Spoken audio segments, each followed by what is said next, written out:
esperança que nos move, uma aliança que nos une, um evangelho, um amor, uma família em um só Pai, um só Espírito em nós, em meio à tua glória, somos um só contigo, Jesus, teu coração batendo em nosso coração, em meio à tua glória, somos um só contigo, Jesus, teu coração batendo em nosso coração. Oh, oh, oh.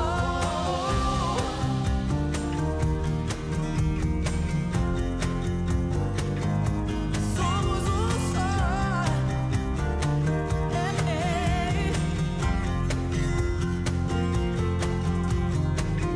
As portas do inferno não prevalecerão, não prevalecerão, nem arma forjada prosperará.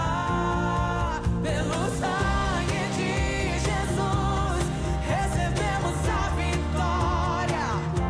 Ele é a ressurreição e a vida, a ressurreição e a vida. Em meio à tua glória, somos um só contigo, Jesus, teu coração batendo em nosso coração. Em meio à tua glória, somos um só contigo, Jesus, teu coração batendo em nosso coração. Somos um só.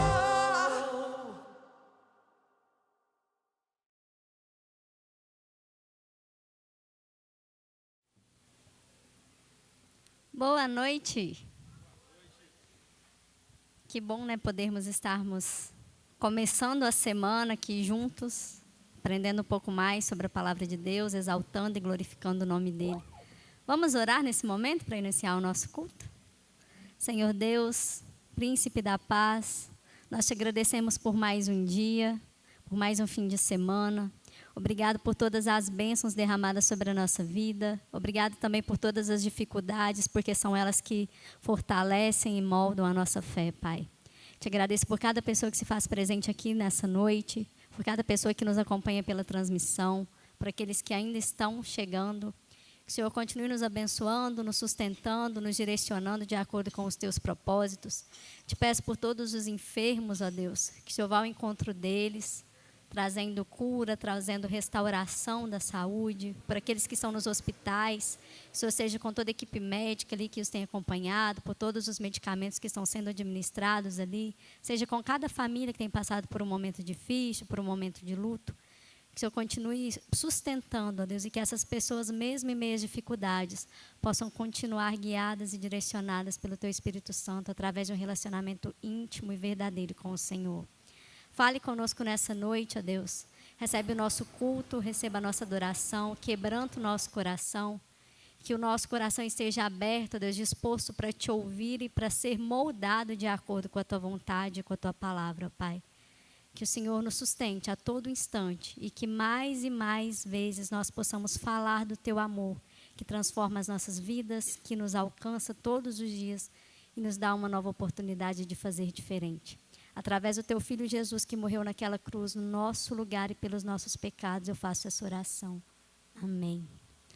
Vamos nos colocar de pé, para juntos adorarmos ao Senhor, dizendo que o reino dEle é eterno, assim como a misericórdia dEle sobre as nossas vidas.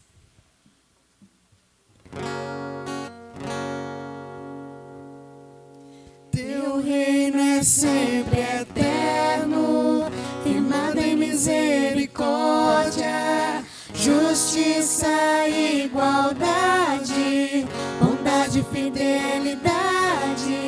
A tua igreja te adora. A tua igreja te adora.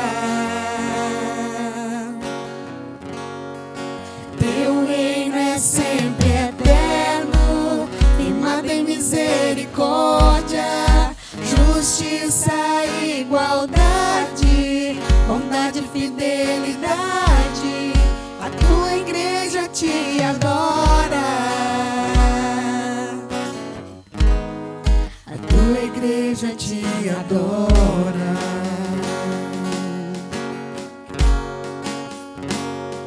Os reinos se abalam, os povos se curvam,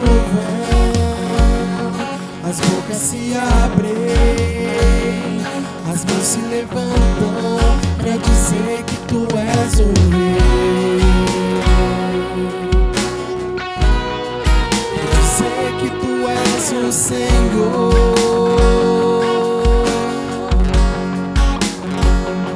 Os reinos se abalam, os povos se curvam, as bocas se abrem, as mãos se levantam pra dizer que tu és o rei, pra dizer que tu és o Senhor. Teu reino é sempre eterno, firmado em misericórdia, justiça e igualdade, bondade e fidelidade. A tua igreja te adora. A tua igreja te adora. Teu reino é sempre eterno, firmado em misericórdia, justiça e igualdade, bondade e fidelidade. A tua igreja te adora. A tua igreja te adora.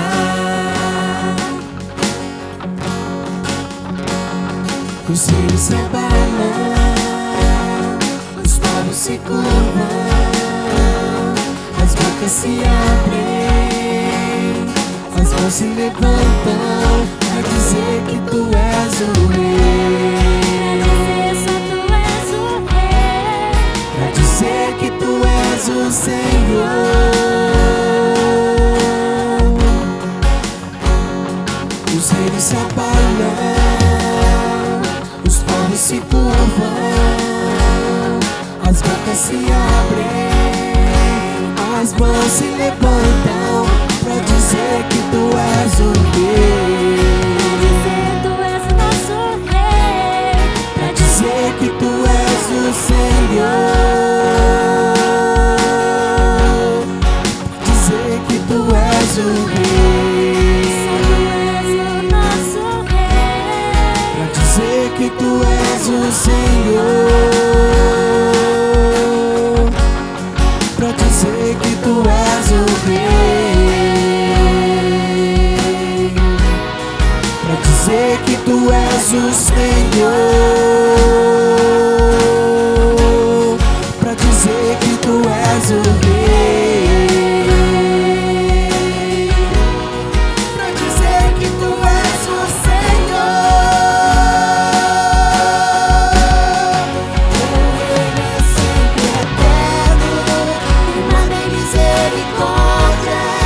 Justiça e igualdade, bondade e fidelidade. A tua igreja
adoramos, Senhor. Teu reino que é inabalável. Teu reino que é eterno, é formado de justiça, bondade, fidelidade. Graças te damos pela oportunidade que nós temos de louvar e engrandecer o teu nome de portas abertas, de termos um espaço, Deus, para podermos estar em comunhão, em aprender e partilhar da tua palavra, Deus. O Senhor que é o autor da vida, o consumador da nossa salvação. Graças te damos, porque mesmo quando o mundo tenta nos parar, o Senhor estende a mão e nos mostra que aqui é só um lugar de passagem, porque o teu reino é eterno e para sempre. Amém.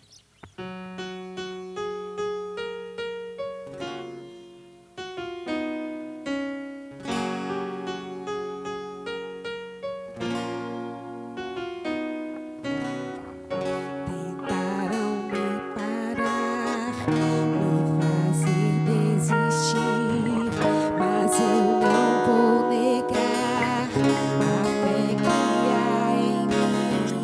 Eu tenho uma missão, eu vou seguir Jesus, pois eu não abro mão do evangelho da cruz, mesmo que pedras venham contra mim e com palavras queiram me intimidar.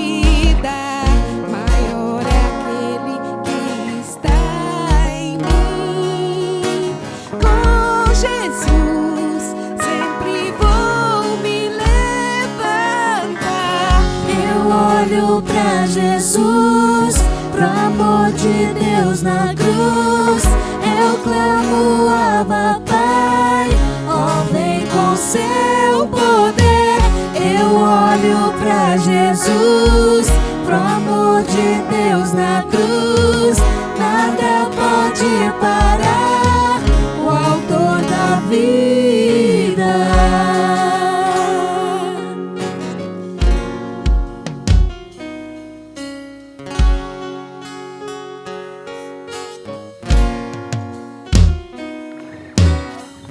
Mesmo que pedras venham contra mim e com palavras queiram me intimidar, maior é aquele que está em mim. Com Jesus sempre vou me levantar. Eu olho pra Jesus, pro amor de Deus na cruz. Eu clamo, Abba, Pai, ó, vem com seu poder. Eu olho pra Jesus, pro amor de Deus na cruz. Nada pode parar o autor da vida. Pode o silêncio até gritar que Deus me abandonou.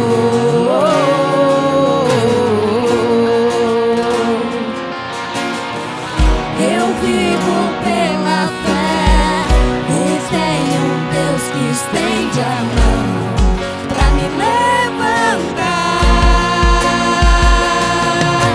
Sei em quem eu tenho crido e que é poderoso pra fazer a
Pela manhã o pastor, durante a pregação, disse algo que é bem comum, né? Quantas vezes você ora a Deus, pede algo, e aí pede, e aí Deus atende, ou Deus atende de outra forma, mas você consegue entender que Ele te atendeu, e aí pronto, aí, gente, vamos comemorar, vou fazer uma festa, vou fazer um churrasco.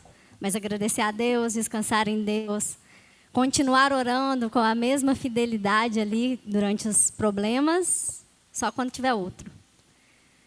O nosso fardo, ele é leve porque o Senhor é quem o carrega. É Ele quem nos sustenta. Muitas vezes as pessoas falam, a cruz. Não, a nossa cruz ela é leve porque Deus põe uma rodinha ali e ajuda a empurrar, né? Quantas vezes, então, em meio às dificuldades, a gente deixa Deus ali de lado, pega Deus, né? Não, segura aqui na minha mão e vamos junto. Aí deu certo? Não, Deus, consegui aqui ó, o carro novo que eu queria, fica aí, continua a pé que eu vou sozinha agora. Ah, quer trocar de carro, entra aqui, vamos junto, Deus. Ah, perdi o emprego, me ajuda aqui. Ah, consegui um emprego. Não, agora não preciso de Deus mais, não. Então, que nós possamos reconhecer a nossa submissão diante da vontade de Deus e reconhecer também que sem Ele nós não somos nada. Muitas vezes a gente acha que tem tudo, mas sem Deus nós não somos nada e nós não temos nada. Da mesma forma que Ele nos dá, Ele pode tirar para que nós possamos aprender a descansar nele, a confiar nele e a compreender que é por meio dele, né, e não por nós. Não são as nossas escolhas, mas são as escolhas que Deus tem para nós. Que nós possamos entender que o nosso fardo é muito leve porque nós temos um Deus grande e forte, que nos carrega a todo instante, que não somente nas dificuldades nós precisamos estar ao lado dele, mas nas alegrias também, porque ele nos proporciona tudo isso.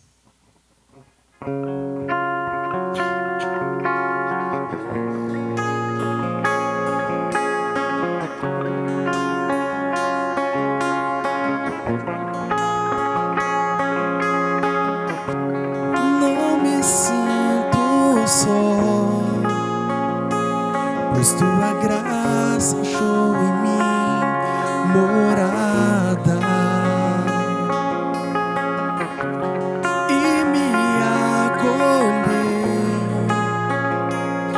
Tudo mudou em mim, tudo mudou em mim.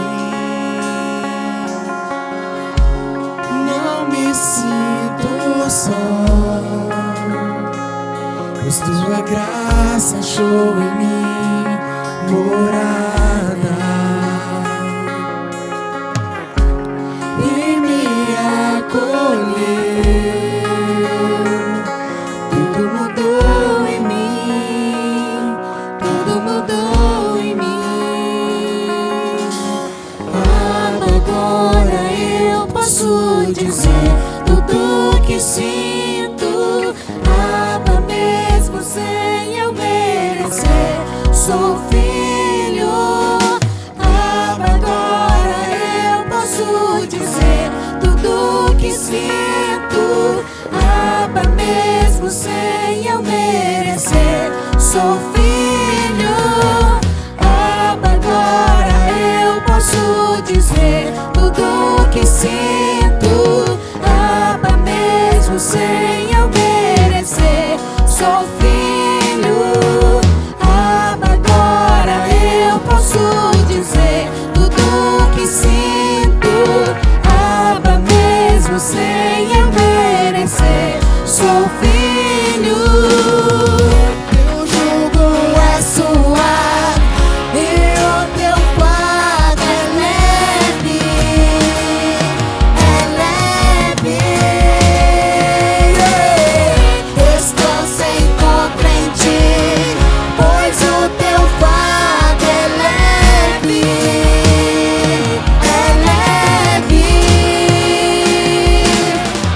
Teu jugo é suave e o teu fardo é leve, Descansa e encontra em ti, pois o teu fardo é leve,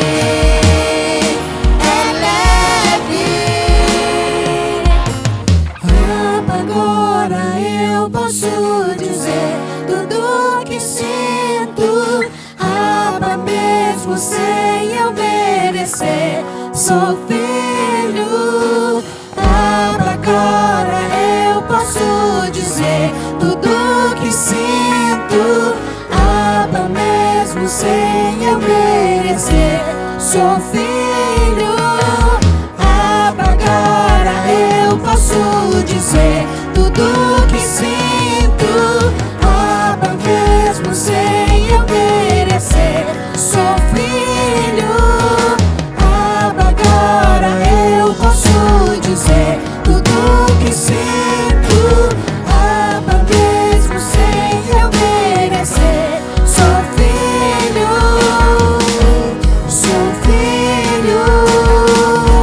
Sou filho. Sou filho. Teu jugo é suave e o teu fardo é leve. É leve. Descansa e encontra em ti, pois o teu fardo é leve. É leve. Abba, agora eu posso dizer tudo que sinto. Abba, mesmo sem eu merecer, sou filho. Que miseráveis somos, ó Deus, e o Senhor nos permite chamá-lo de Pai.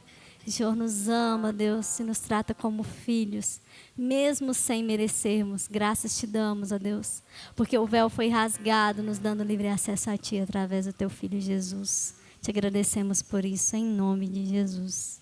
Amém.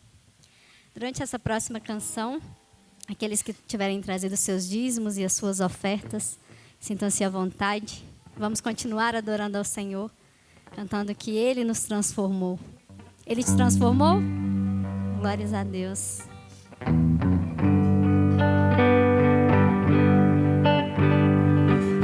Eu perdido pecador, longe do meu Jesus, já me achava sem vigor, a perecer sem luz. Meu estado Cristo viu, dando-me sua mão, e salvar-me conseguiu da perdição. Cristo me amou e me livrou. O seu imenso amor me transformou. Foi seu poder, o seu querer. Sim, Cristo Salvador me transformou. Minha vida, todo ser, quero lhe consagrar. Ao seu lado vou viver, o seu amor cantar, a mensagem transmitir aos que perdidos são. Venham todos já fluir a salvação. Cristo me amou e me livrou. O seu imenso amor me transformou. Foi seu poder, o seu querer. Sim, Cristo Salvador me transformou. E o povo de Deus diz: Senhor Deus, nós te agradecemos por todos os dízimos e por todas as ofertas que foram apresentadas aqui nessa noite. Te agradecemos, ó Deus, pela oportunidade que temos de te louvar. Receba o nosso louvor, receba o nosso culto e toda adoração. Continue falando aos nossos corações e nos confrontando com a tua palavra para gerar mudanças em nome de Jesus.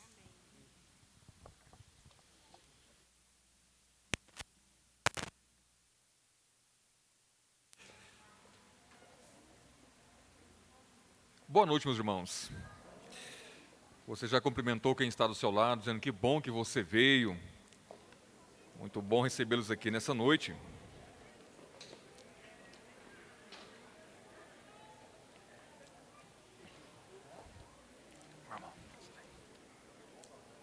Obrigado.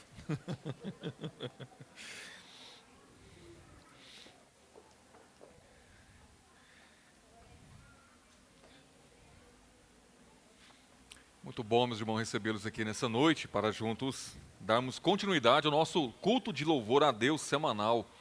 O nosso culto a Deus, ele acontece todo dia, segunda, terça, quarta, quinta, enfim, a semana toda. E esse é o momento em que nós, como comunidade de Cristo, nos reunimos para que juntos possamos louvar o nome do nosso Deus. Alguns avisos da semana. Quarta-feira nós temos nosso culto de exposição bíblica. Nós temos estudado sobre o livro do profeta Abacuque, com o tema sobre a aparente injustiça. Se Deus é bom, por que há tanto sofrimento? Se Deus é bom, por que tantas pessoas padecem de enfermidades, tantas pessoas passam lutas? Então Abacuque responde a essa temática da nossa vida, sobre a bondade de Deus e o sofrimento humano.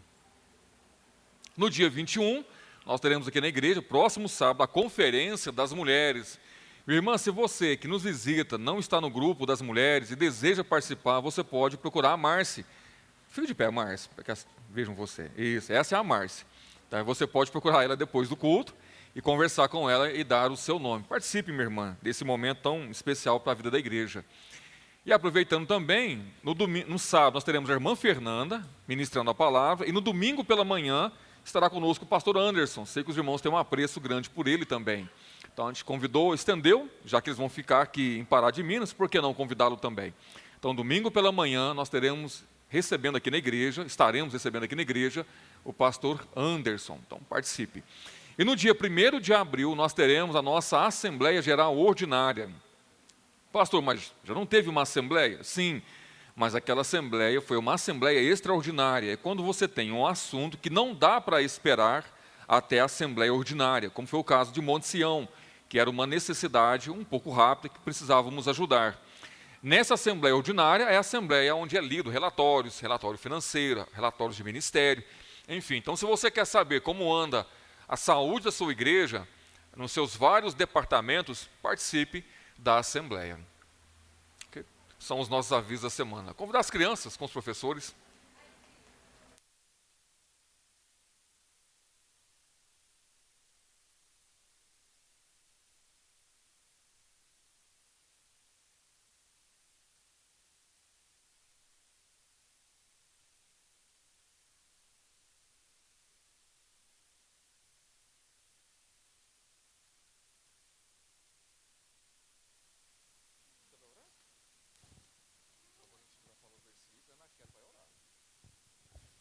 Ei.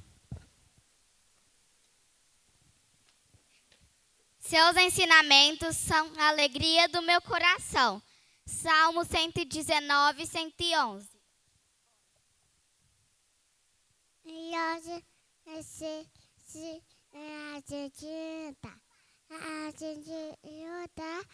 gente tem aqui.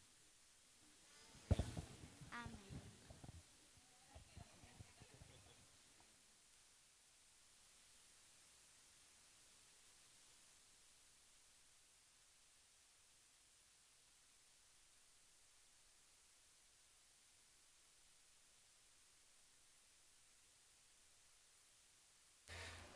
Amém. Jesus fala que se nós não formos como as crianças, não herdaremos o reino do céu. Nessa simplicidade que há no coração de uma criança. Atos 20, você pode abrir comigo lá?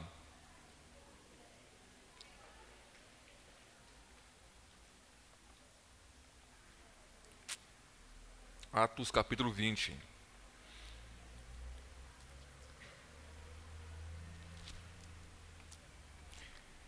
Meus irmãos, quando nós pensamos na igreja, nós temos dois riscos.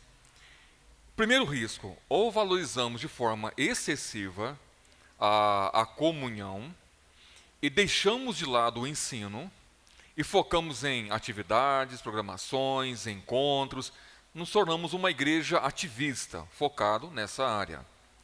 E quando focamos nessa área, nós negligenciamos o ensino da palavra. Mas corremos outro risco: focarmos exclusivamente no ensino e esquecer da vida comunitária também.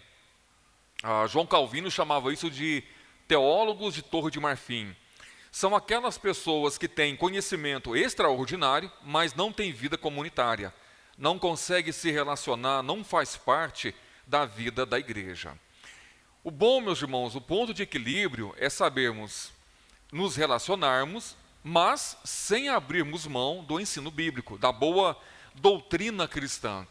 Quando nós lemos o livro de Atos e vemos as viagens de Paulo, Paulo era alguém que se relacionava com a igreja, sempre passando de igreja em igreja, exortando, animando, conversando os irmãos, mas era alguém também que sempre pregava, ensinava, ia na sinagoga, fazia questão de orientar aqueles irmãos acerca do entendimento do Evangelho de Cristo. Então nós, como cristãos, precisamos aprender não apenas a nos relacionarmos, mas também a valorizarmos o conhecimento, o ensino bíblico. Ora, a igreja que nós vamos conversar hoje, que é a igreja que estava em em Troade, era uma igreja que se relacionava, mas também era uma igreja que amava a palavra. Imagina uma igreja onde o pregador, irmão Evandro, começa a pregar em torno de 7h30. E vai 7h30, 8h30, 9h30, 10h30, 11h30, meia-noite, e a igreja lá, prestando atenção, ouvindo o pregador. 1h, 2h, cai alguém da janela, cai, morre, vão lá, ressuscita o menino, traz ele para o culto de novo, continua pregando. Pastor, meu menino acabou de morrer, pastor, voltou, e vai voltar para onde? Para casa? Não, volta para o culto, continua ouvindo a palavra. E o texto vai dizer que Paulo pregou até o amanhecer. Mas não tem como chamar um expositivo. É como se você pegasse o Salmo 119, com os seus 174 versos, e fizesse uma exposição dele, verso a verso, a noite toda. Eu me lembro de um pastor amigo, chamado Luiz Fernando, ele contando que um culto, acho que foi a única vez que eu vi isso na minha vida, ele pregando, chegou no culto, encerrou a mensagem, acabou o culto, o povo não foi embora, o povo continuou sentado. Aí ele falou, acabou o culto, pastor, o senhor poderia continuar pregando? A gente quer saber como o texto vai continuar. Eu falei, eu nunca vi isso na minha vida. Eu falei, também não. Mas veja, irmãos, há uma necessidade em nós de aprendermos mais sobre Cristo e, ao mesmo tempo, por meio desse aprendizado, aprender também a nos relacionarmos. Atos capítulo 20, versículos 1 a 16, Paulo está caminhando aqui para o final da viagem missionária dele. O desejo de Paulo, como os irmãos bem sabem, era nessa viagem chegar em Jerusalém. Lembra, Paulo está bem longe, bem no final da Macedônia, na Ásia Menor. Paulo estava em Éfeso. Voltando agora, o desejo dele era passar nas demais igrejas, reunir uma oferta, descer para Jerusalém. Jerusalém estava vivendo um caos, por causa de uma grande fome que havia passado naquela região. Muitos irmãos estavam passando dificuldade.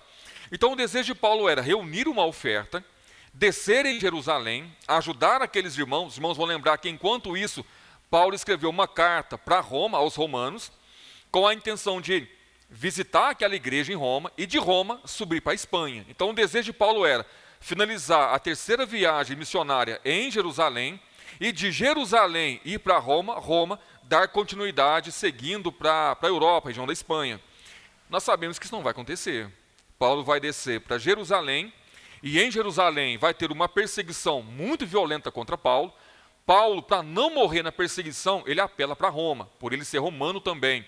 E ele vai ficar preso em Roma cerca de 2 anos, e de lá ele não sai. Ele acaba sendo martirizado em Roma. Então nós temos visto que nós podemos fazer plano, mas as respostas sempre vêm do Senhor.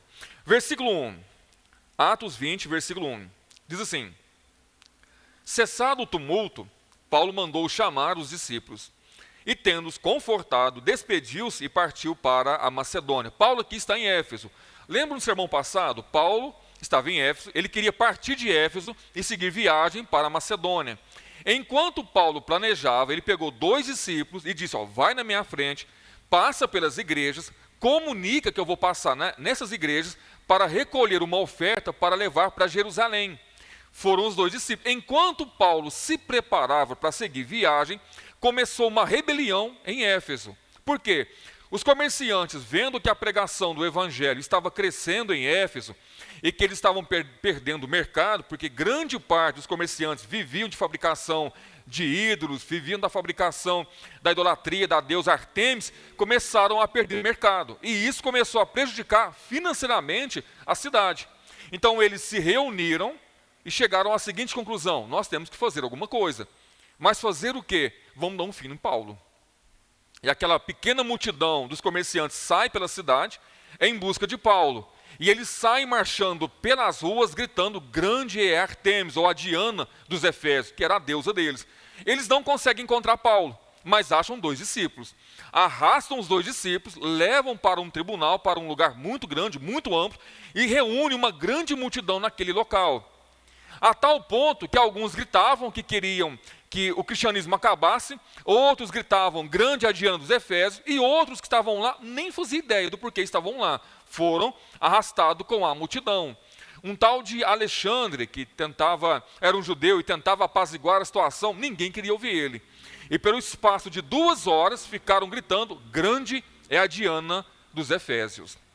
Até que, nós vimos na semana passada, um homem, um líder em Éfeso, que representava também o Império Romano ali em Éfeso, percebendo que aquele tumulto estava crescendo e Roma não tolerava tumulto, o risco de Roma invadir e colocar um fim naquela rebelião, ou naquele início de uma possível rebelião de forma mais violenta, era muito grande.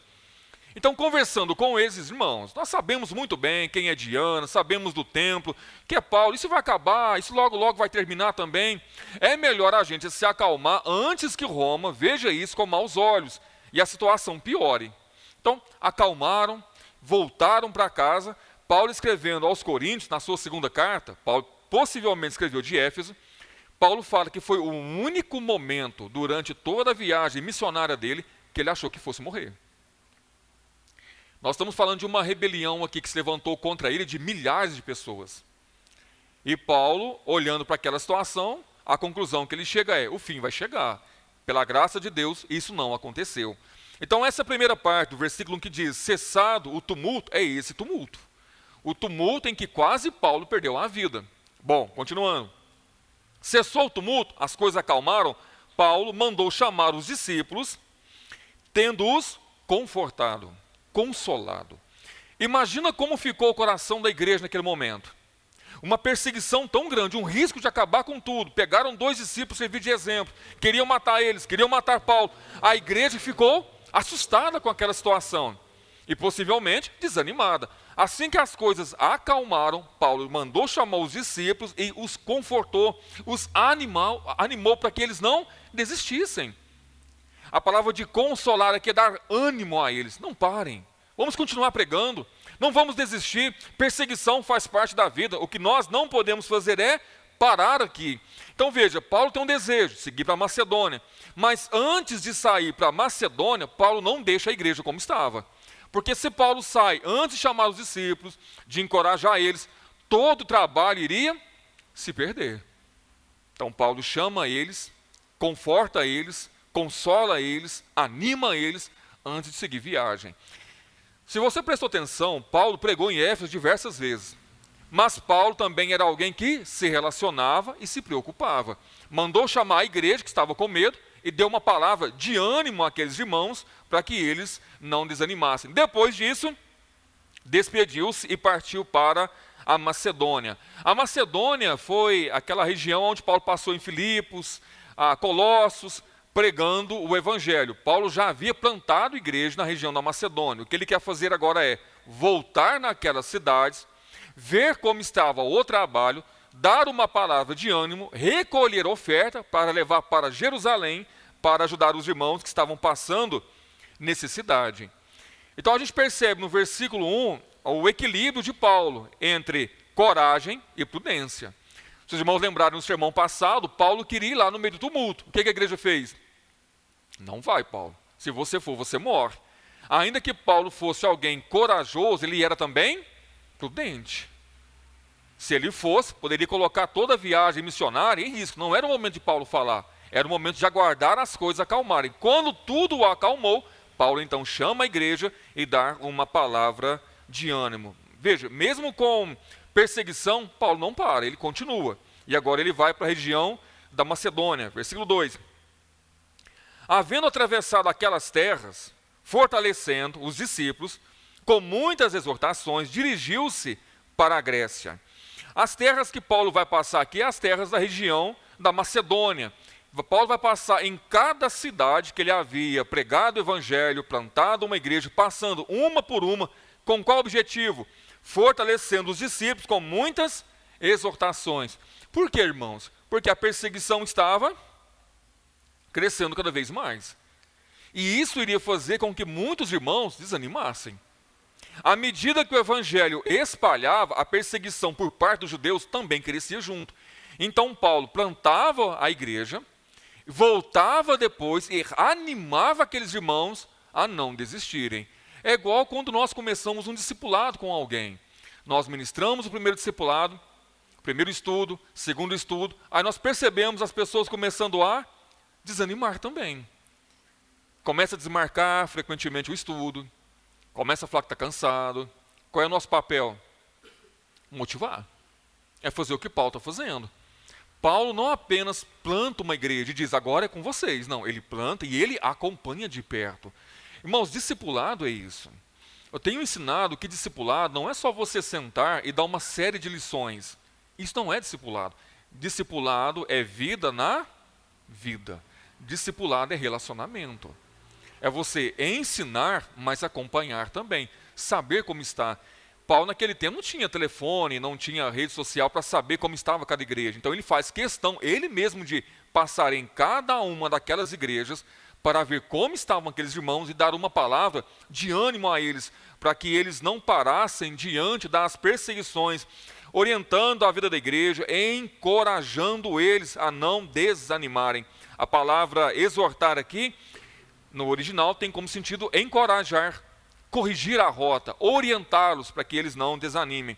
Depois que Paulo passou na região da Macedônia, consolando, exortando, animando aqueles irmãos, ele seguiu para a região da Grécia, especificamente a região ali da Caia, outra região que Paulo também já havia passado e que ele queria ver como estavam os irmãos. Versículo 3. Onde se demorou 3 meses, tendo havido uma conspiração por parte dos judeus contra ele, quando estava para embarcar rumo à Síria, determinou voltar para a Macedônia. Veja, Paulo segue o caminho dele, ele vai para a região da Grécia, especificamente a região da Caia, e ali ele permanece 3 meses. Você vai perceber que tem lugar que Paulo passa, rápido, passa, dá uma palavra de ânimo, segue viagem. Em outros locais, como nós iremos ver, ele chega, fica 7 dias, consola aqueles irmãos, segue em viagem. Região da Caia, 3 meses. Por quê? Nós percebemos que ali talvez a demanda fosse maior e que necessitava de um cuidado mais de perto do apóstolo Paulo com aqueles irmãos. Assim também o discipulado. Tem discipulado que você vai acompanhar com 6 meses. E a pessoa ela é fortalecida e segue viagem. Tem pessoa que você vai levar 3 anos. Mesmo, pastor? Sim, olha Jesus e Pedro. 3 anos discipulando Pedro, e é Jesus. No final dos 3 anos, Jesus olha para Pedro e fala assim, Pedro, tu quando te converter, 3 anos, Jesus olha para ele assim que, quando você converter, ajuda os demais. Não era convertido ainda. Então você vai vendo que o discipulado, para alguns é mais rápido, para outros vai investir um tempo a mais. Assim é Paulo. Paulo, ele investe tempo. Ele passa no local...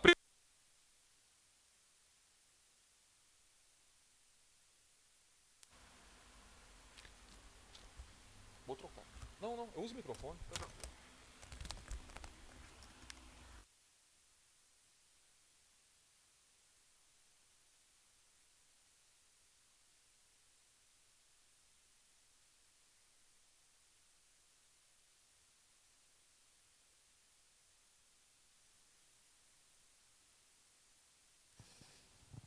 Se o meu sermão não fosse escrito, eu não ia lembrar do que eu estava falando. Voltando então. E olha que estava carregado nas pilhas, hein? Eu não sei o que aconteceu. Paulo, quando ele vai passando na cidade, ele vai percebendo as necessidades de cada uma daquela cidade. Dependendo da cidade, ele investiu um tempo maior, dependendo da cidade, ele investiu um tempo menor. Na região da Acaia, ele fica 3 meses.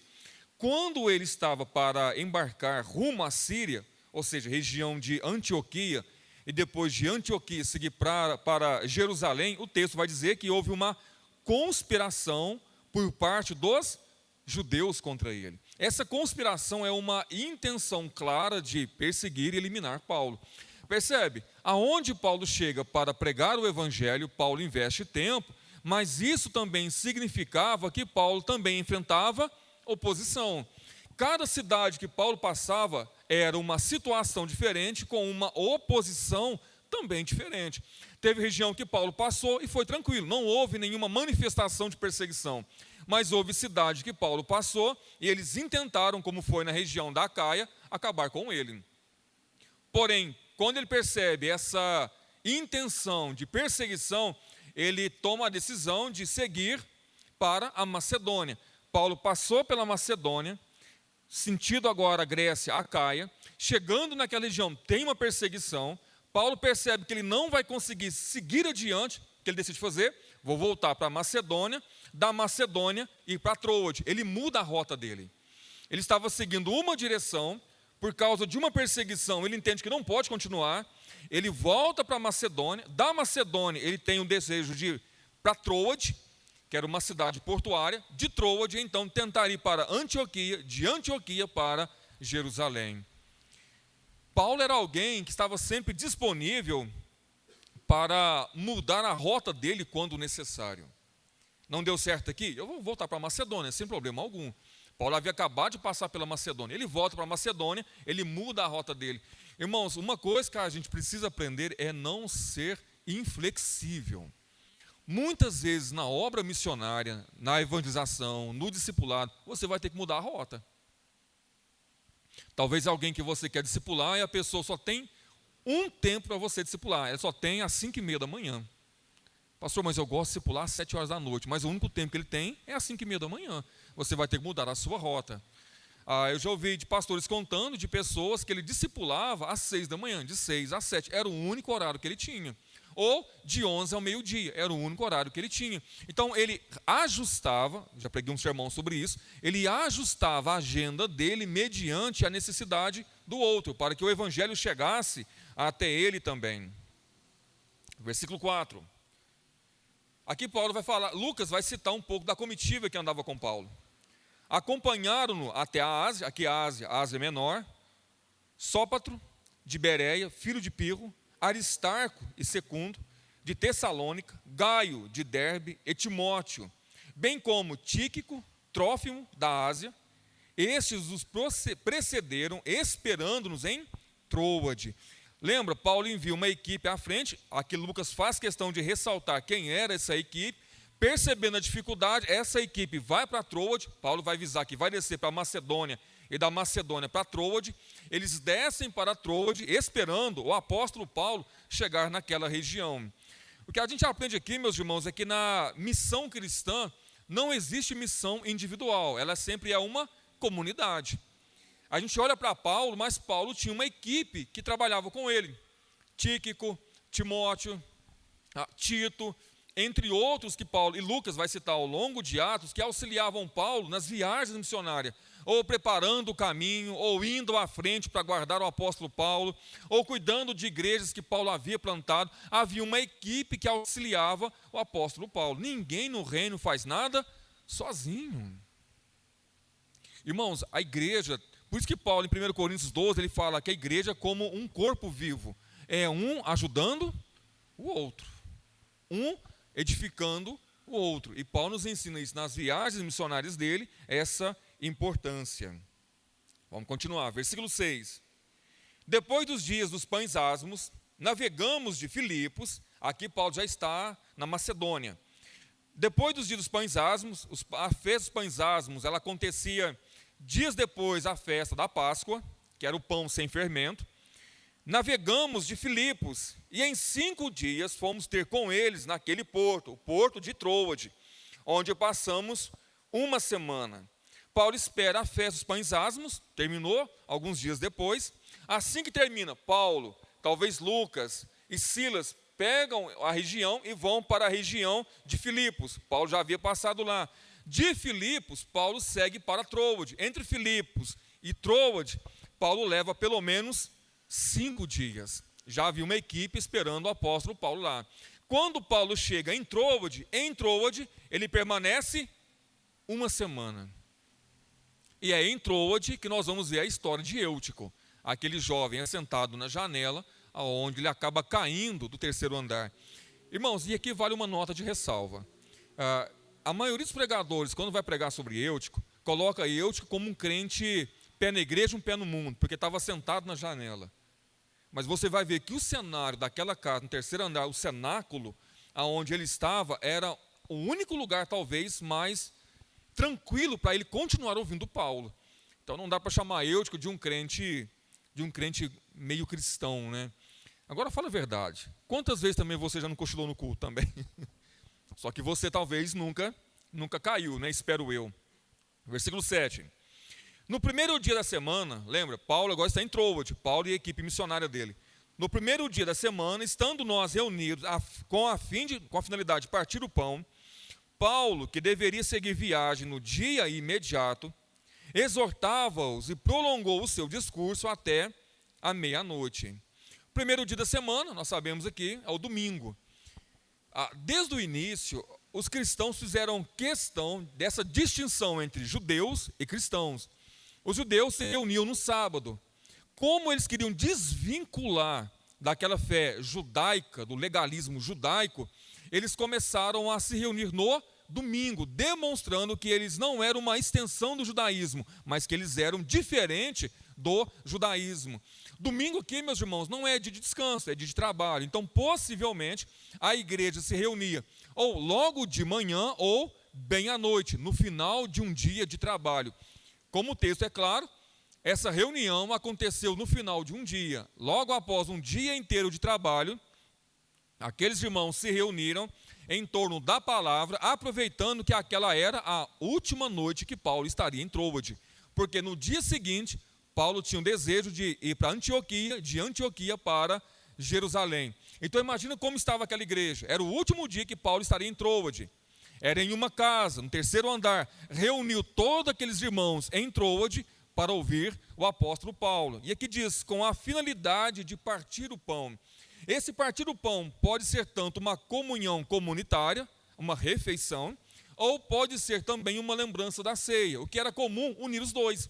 Durante a refeição comunitária, no final dela, partia o pão e celebrava a ceia.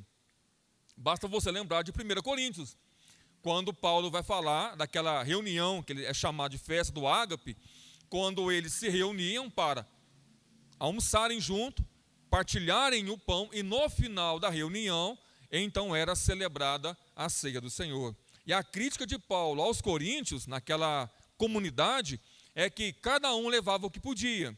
Os ricos levavam o de melhor, a melhor comida. Chegavam primeiro. E eles tinham o seguinte entendimento: logo, logo vai chegar os irmãos mais pobres, eles vão comer e vão pedir marmita para carregar. Então, para evitar isso, a gente começa antes. Aí, quando os irmãos mais pobres chegavam, mas cadê a ceia? Acabou a ceia. Alguns irmãos estavam bêbados, outros passando mal. Paulo fala, isso não é a ceia.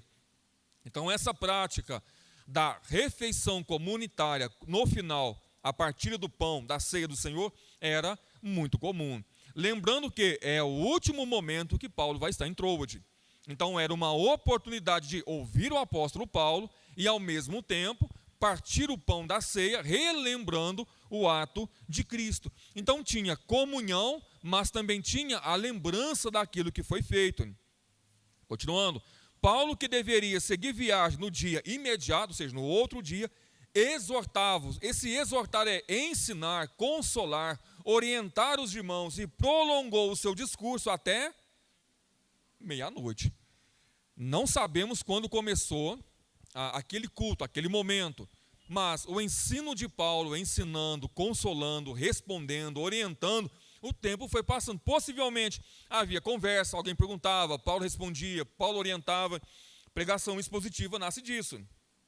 explicando o texto, orientando aquele texto. Percebe que essa igreja, é quase meia-noite, eles estão lá ainda, ouvindo Paulo, depois de um dia de trabalho. Ninguém passou o dia todo em casa deitado, descansando. É no final de um dia, quase meia-noite. E no outro dia, eles iriam fazer o quê? Trabalhar também. Na Coreia do Sul, lá o primeiro culto, e é todo dia, o primeiro culto semanal começa às 5 horas da manhã. O pastor Valmir Andrade, acho que a Márcia teve o prazer de conhecer ele também, na Academia Missionária. O pastor Valmir Andrade esteve na Coreia do Sul, participando de alguns cultos, 5 horas da manhã, meio de semana. Irmãos, milhares de pessoas assentadas para ouvir o culto. Todos prestando atenção. Então, vejam, é uma questão de prioridade. Nós temos aqui uma igreja que trabalhou o dia todo, no final do dia se reuniram, Paulo está pregando, está ensinando, e ninguém quer ir embora. Eles estão ouvindo Paulo, aprendendo de Paulo, perseverando no ensino da palavra do Senhor. Versículo 8. Lucas aqui vai dar um detalhe, e esse detalhe ele é pertinente. Havia muitas lâmpadas no cenáculo. O cenáculo normalmente era o terraço da casa. Aqui nesse caso, terceiro andar, parte baixa, segundo andar, terceiro andar, que normalmente não tinha quartos, era um local mais de receber as pessoas, de alimentação, então era um espaço muito amplo. Lucas vai dizer que eles estavam no cenáculo, aqui no terceiro andar, num espaço mais amplo, com lâmpadas acesas. Agora imagina, todo mundo trabalhou o dia todo, não tem costume de tomar banho todo dia, na região da Ásia, região do Oriente Médio, né? Você acha que eles tomavam banho todo dia? Não, não é costume. É igual Israel pelo deserto. Vocês acham que todo dia, no final de um dia, ligava o chuveiro e tomava banho? Não, isso é um costume nosso, né? De alguns, pelo menos, né? No final de um dia, todo mundo trabalhou, reunido no terceiro andar, todo mundo ali sentado, ouvindo Paulo, lâmpadas acesas, o ambiente com várias pessoas já estava quente, com lâmpadas acesas, esquentava mais ainda, e o sermão de Paulo continuava se estendendo até quase meia-noite. Esse detalhe de Lucas é importante porque ele cria o cenário em que a situação vai acontecer. Versículo 9. Quero que você tenha esse cenário em mente. Quase meia-noite, terceiro andar, quente, lâmpadas acesas, aquela quantidade massiva de pessoas, afinal é o último dia de Paulo em Troade. Tem esse cenário em mente. Um jovem, possivelmente aqui um jovem, um adolescente para jovem, chamado Eutico, que estava sentado numa janela, adormecendo profundamente durante o prolongado discurso de Paulo. Vencido pelo sono, caiu do terceiro andar abaixo e foi levantado como morto. Lucas dá alguns detalhes. Primeiro, era um jovem que chamava Eutico, possivelmente um jovem da região de Troade, era um grego, alguém jovem, assentado na janela. Possivelmente isso se dá por causa do calor, não porque ele estava olhando a rua, vendo o movimento, até porque era quase meia-noite, não estava ninguém na rua. Então estava sentado em um local que seria um local mais confortável, no sentido de calor, aonde ele poderia receber pelo menos uma leve brisa, por causa do calor do lugar, do calor das lâmpadas, do ajuntamento de pessoas, ele estava assentado ali. E o texto diz, adormecendo profundamente, o próprio versículo diz que ele foi vencido pelo sono. A ideia de vencido pelo sono é alguém que estava dando aqueles leves cochilos, lutando contra o sono, continuando. Mas chegou num ponto que ele foi vencido. E o texto diz que ele adormeceu profundamente. A Márcia vai lembrar dessa cena há um bom tempo atrás, pregando na igreja, e uma irmã sentada no último banco. Ela estava muito cansada, tadinha, imagino eu. Culto de domingo ou de quarta, Márcia? Culto de quarta, culto de quarta, vendo? Sentou no último, e ela foi lutando contra o sono. Uma igreja menor, eu consegui ver muito bem. Ela foi lutando. Acho que por fim ela falou assim, chega de lutar. Ela se entregou ao sono, e ela foi escorregando pela cadeira. Ela ficou meio, sabe quando você viaja de ônibus, que a poltrona fica meio reclinada? Ela ficou meio reclinada, assentada na cadeira. Dormiu o restante do culto. Na semana seguinte, por providência talvez, eu tive uma visita na casa dela, eu e Márcia. Quando nós sentamos, a primeira coisa foi, pastor, eu quero pedir perdão. Eu acho que o senhor veio aqui porque eu dormi no culto, não foi? Eu falei, não, mas eu acho que a irmã está muito cansada. Pastor, eu estou muito cansada.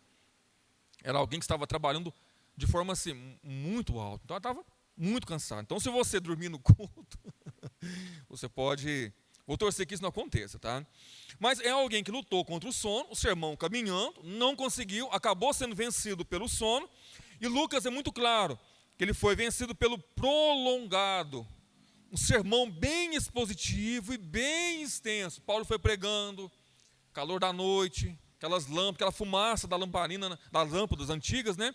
Aquilo acaba deixando a pessoa um pouco tonta, um pouco zonza. Ela foi cochilando, o calor, aquela leve brisa da janela, tudo foi colaborando. Até que, por fim, vencido pelo sono, ele acaba caindo do 3º andar. E não foi uma queda bonita, porque o texto diz que quando eles chegaram e encontraram o jovem, levantaram ele como morto. Não esboçou nenhuma reação quando eles pegaram aquele jovem na queda que houve dele até o chão. Versículo 10. Veja, Paulo não continua o sermão, ele faz uma pausa. E uma pausa para, descendo, porém, Paulo, inclinou-se sobre ele e abraçando-o disse, não vos perturbeis, que a vida está nele. Essa ideia de se inclinar sobre alguém é uma ideia que já vem desde o Antigo Testamento. Basta você lembrar do profeta Eliseu, com um filho da sunamita.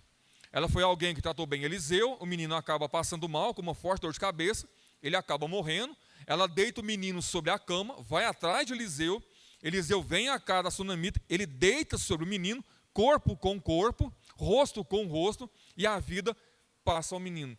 Por que faziam isso? Não sei. Era um hábito que se tinha, que não tem como a gente explicar, porque era algo talvez ligado à cultura daquele tempo. Nós vemos Eliseu fazendo isso, nós vemos o profeta Elias fazendo isso, e nós vemos agora Paulo fazendo isso também. Paulo poderia dar uma palavra de ordem, e o menino voltava à vida. Ou ele poderia fazer uma oração, e o menino voltaria à vida. Paulo não dá uma palavra de ordem, nós não vemos Paulo orando, Paulo apenas reclina o corpo sobre o corpo do menino. Basta você pegar os milagres de Jesus. Vários milagres de Jesus não tinham uma sequência, não tinham um planejamento sobre como acontecia todos eles. Alguns, ele dava uma palavra, a pessoa era curada. Para outros, ele cuspia no chão, fazia barro, colocava sobre os olhos. Por que ele fazia isso? Vontade dele, não sei por quê. Então veja, Deus não segue uma linha padronizada como nós queremos. Paulo deita sobre o menino, sente a vida dele, Paulo levanta, vira para aquela multidão que se reuniu ali e falou, fiquem tranquilos, pois a vida está no menino. Abraçando ele, corpo com corpo, abraçando ele, a vida retorna ao menino. Então a gente percebe que Paulo para a mensagem, para participar de um momento triste na vida da igreja, desce lá embaixo, a vida volta ao menino. Versículo 11. Bom, imagina depois de um acontecimento desse, qual seria a lógica?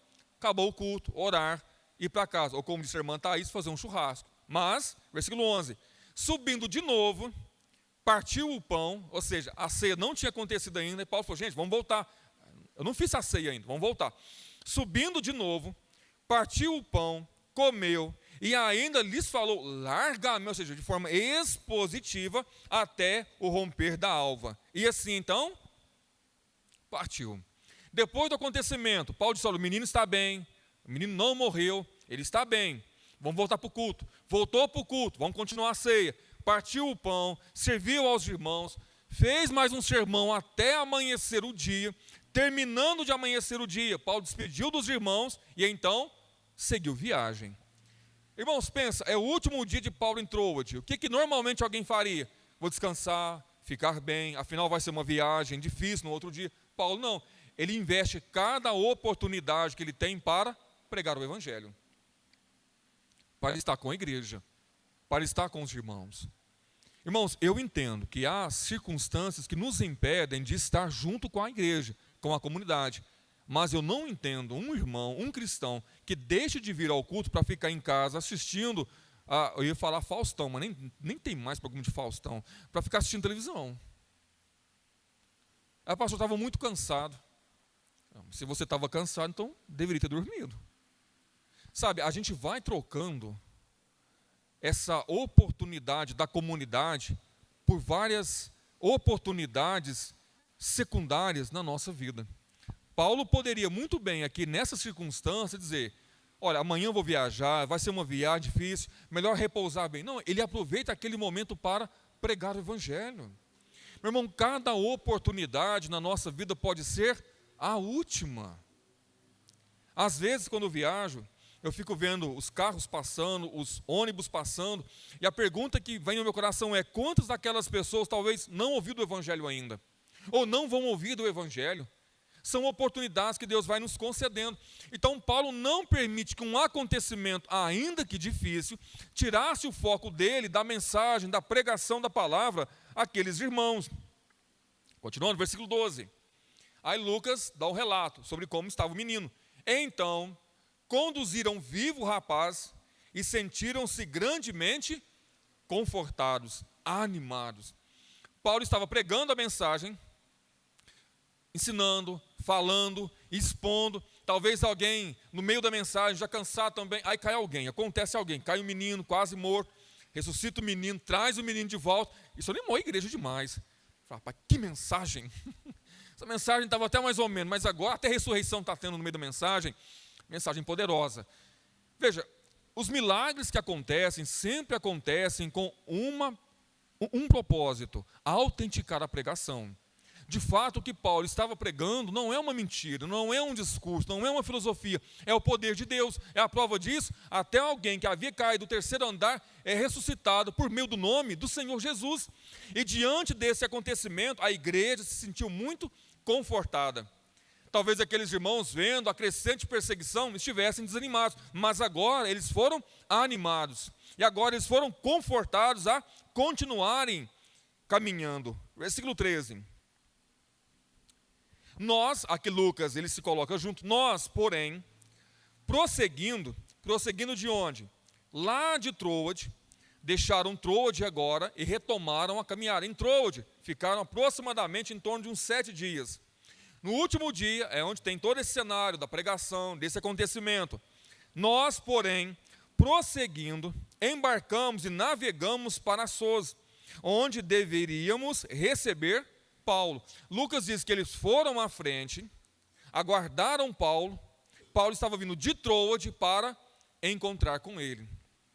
Se você perceber, Lucas deixa claro e fica subentendido no texto que eles foram à frente e que Paulo viria depois sozinho.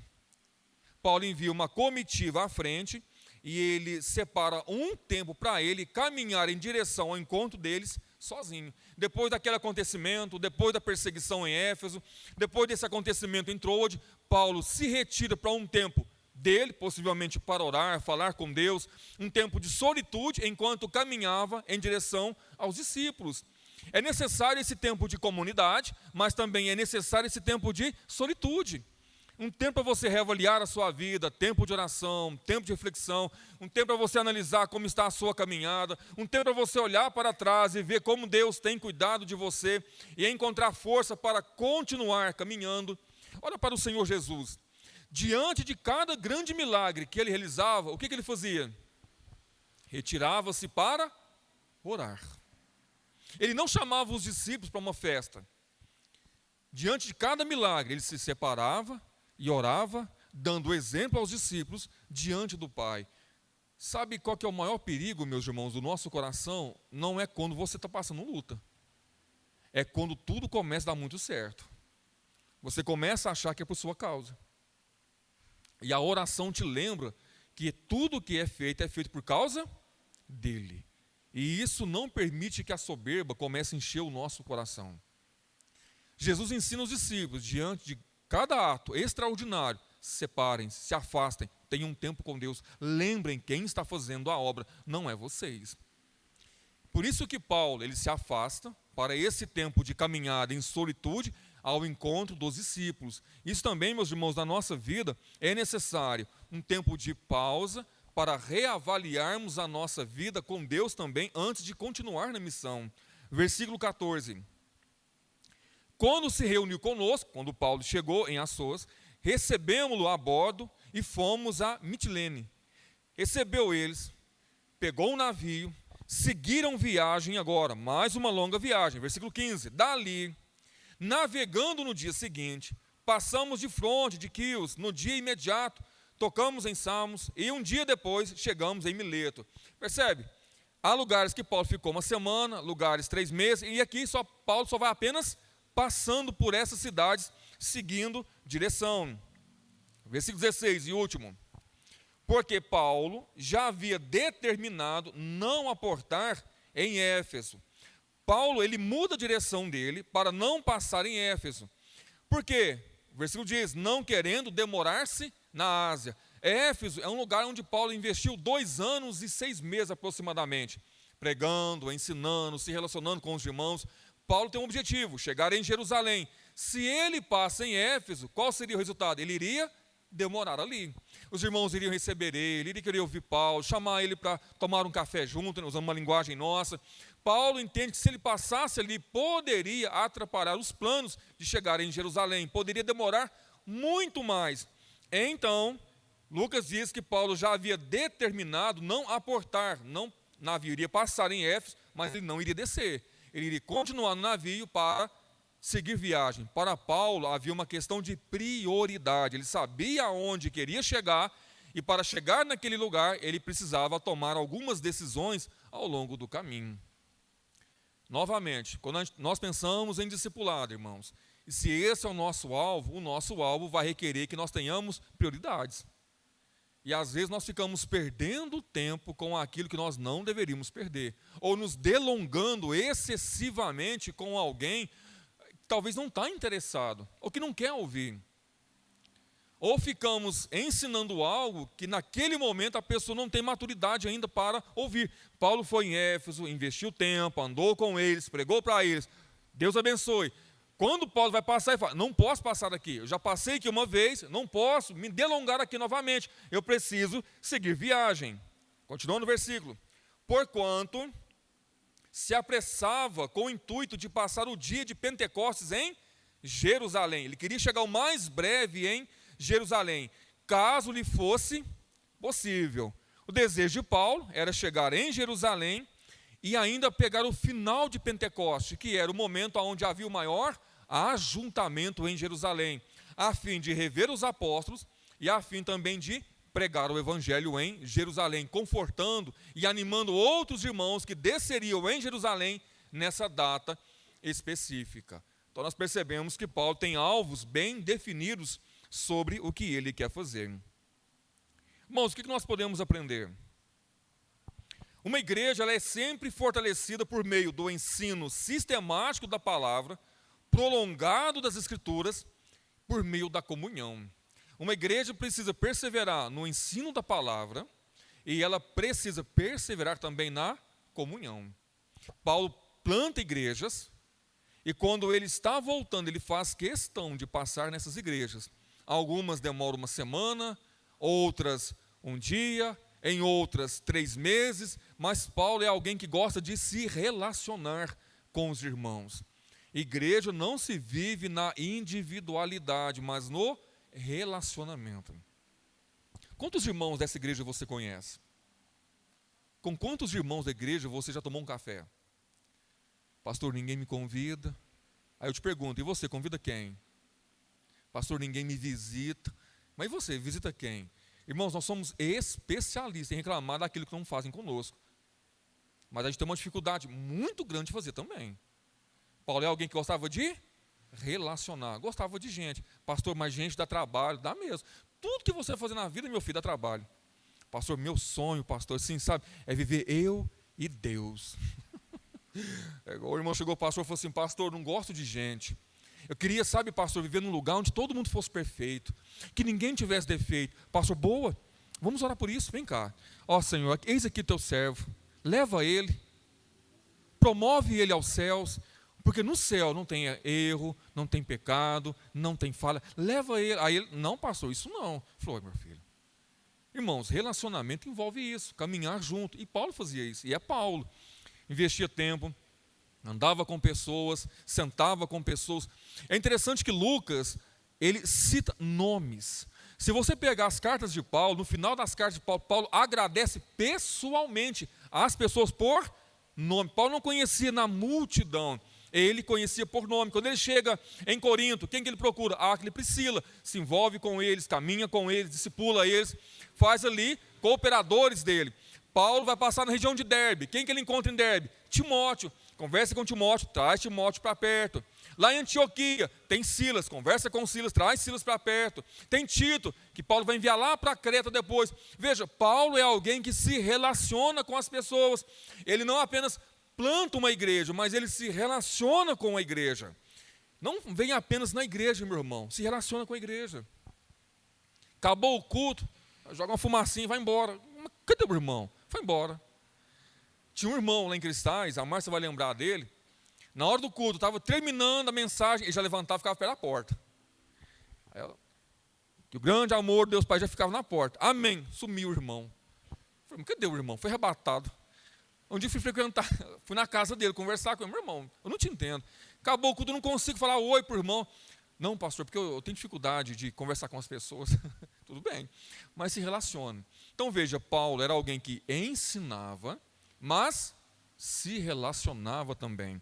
A importância de ter boa doutrina, bom conhecimento e ser alguém que se relaciona.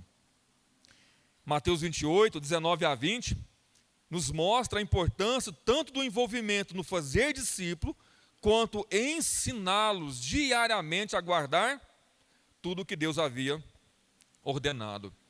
Veja, vão e façam discípulos, pregue o evangelho, ensinando. Esse ensinar envolve exposição, envolve tempo. Então o discipulado é apresentar o evangelho, acompanhar a pessoa, ensinando ela a guardar, obedecer tudo aquilo que ela ouviu. Não sendo repetitivo e nem taxativo. Irmãos, discipulado não é um conjunto de regras que você ensina. Discipulado é relacionamento de vida na vida. Trazer para perto, ensinar o evangelho, caminhar juntos. O que nós podemos aprender? De maneira breve. Primeira, a vida cristã exige compromisso com fortalecimento mútuo na fé. A palavra que Lucas mais usou nesse texto é: e Paulo os consolou, e Paulo os exortou, e Paulo os animou. Nós vemos Paulo orientando, consolando, animando outros irmãos. É um auxiliando o outro também.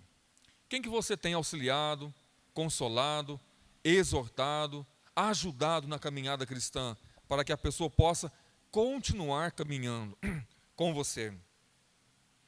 Segundo, o crescimento espiritual depende da exposição contínua da palavra de Deus. Por isso que você vai ver na nossa igreja que a maior parte do culto, mais de 50%, é dedicado à pregação da palavra. O sermão aqui na igreja é em torno de 45 minutos a 1 hora. Você vai ouvir o texto, a explicação do texto, a aplicação do texto, domingo após domingo. Para nós, meus irmãos, a exposição da palavra ela é central na igreja, porque é a palavra quem nos direciona. Nós cantamos sobre a palavra e depois pregamos a palavra. O tempo todo o culto nos lembra que a centralidade da igreja não é sua necessidade, mas é Cristo.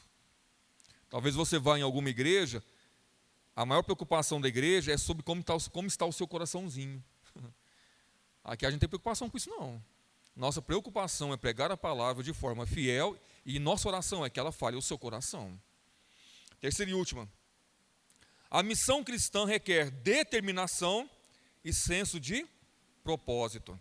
Lembra das viagens de Paulo? Em cada viagem, uma luta, uma perseguição, uma dificuldade, mas Paulo estava determinado a chegar em um lugar. Lembra lá de 2 Timóteo, capítulo 4, quando Paulo fala: combati o bom combate, acabei a carreira. O que Paulo está dizendo? O que eu tinha para fazer, foi feito. Aonde Deus me mandou ir, eu fui. Com dificuldades, com lutas, com perseguições, enfrentando oposição por parte dos judeus, por parte dos romanos, mas eu fui. Então Paulo ele era alguém determinado, ele tinha um senso de propósito, ele sabia qual era a missão dele e para onde Deus o havia chamado. Se você não sabe para onde está indo, qualquer lugar é suficiente. Por isso, essa necessidade nossa de entender quem nós somos e para onde nós estamos caminhando. E, meu irmão, vale a pena você investir no conhecimento da palavra e vale a pena você se relacionar com a igreja, conhecer a igreja. Eu queria convidar você a orar neste momento, nessas duas direções. Quem sabe você tem negligenciado a palavra, não tem lido a Bíblia, não tem demonstrado o interesse no crescimento espiritual. Ou quem sabe você é alguém que tem dificuldade para se relacionar na igreja. E a sua oração precisa ser: Senhor, me ajude a ser alguém que sabe se relacionar, que tem mais paciência e amor para com os irmãos. Fale com o Senhor.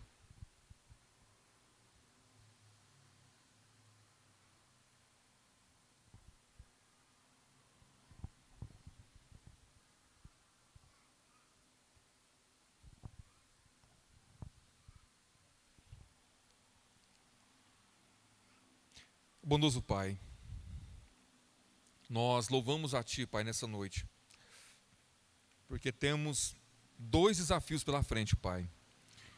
O primeiro desafio, o desafio de perseverar no aprendizado da Tua palavra, de aprender e continuar aprendendo sobre o Senhor, Pai. Pai querido, coloque em nosso coração um amor, um deleite pela Tua palavra, que sejamos como aqueles cristãos de Troade, Pai, que ouviram a palavra a noite toda e se deleitavam no ensino e no aprendizado, Pai.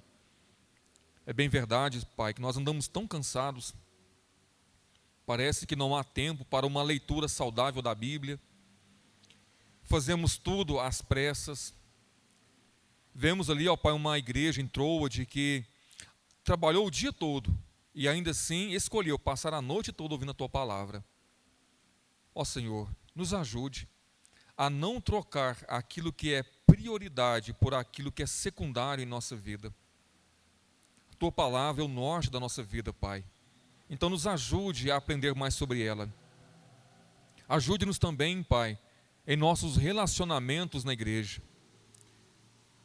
Talvez, Pai, por questões que aconteceram, marcas do passado, cicatrizes que ainda permanecem, mágoas, decepções, tudo isso, Pai, acaba nos impedindo de nos relacionarmos. Mas queremos pedir a Ti, Pai, nos ajude, Senhor, a deixar isso no passado, a nos esforçarmos no relacionamento da comunidade, a amar os irmãos, a amar aqueles que estão chegando também, a caminhar com a Tua igreja, Senhor. Não queremos ser apenas crentes de igreja, Pai, mas queremos que o Evangelho que é gerado em nós por meio da Tua palavra na igreja também se estenda ao nosso dia a dia, no nosso relacionamento interpessoal dentro da igreja, Pai. Ó Senhor, nos fortaleça. Queremos ser uma igreja viva e que se relaciona de maneira agradável ao Senhor. Ajude-nos, ó Pai, a perseverarmos na comunhão, mas sem abrirmos mão da boa doutrina também. Pedimos, ó Pai, a Ti que nos conceda uma semana abençoada em Tua presença, Pai. Que cada visitante nessa noite seja cuidado, edificado e consolado pelo Senhor. Senhor, nós queremos, ainda mais nessa oração, a orar pela vida do irmão Ailton, que oramos pela manhã, cunhado do irmão Carlos, o qual já está lidando com um câncer em estado terminal. Senhor, tenha misericórdia dele e da família, Pai. Que haja consolo sobre eles, no entendimento deles, que o Ailton é um servo do Senhor, Pai, e que a glória que o aguarda e a alegria que o aguarda, jamais nessa terra ele poderá desfrutar, Pai. Seja com eles, ó Pai. Quanto a nós, pedimos que nos conduza em segurança para os nossos lares. É o que oramos a Ti, ó Pai, em nome de Cristo. Amém. Você pode ficar de pé, meu irmão, e estender a sua mão. Que o grande amor do Deus Pai, que a graça maravilhosa do Senhor Jesus Cristo e as consolações do Espírito Santo sejam sobre nossa vida, hoje e para todo sempre. Amém. Amém. Que Deus abençoe, meus irmãos. Não vá embora sem abraçar o irmão que está do seu lado.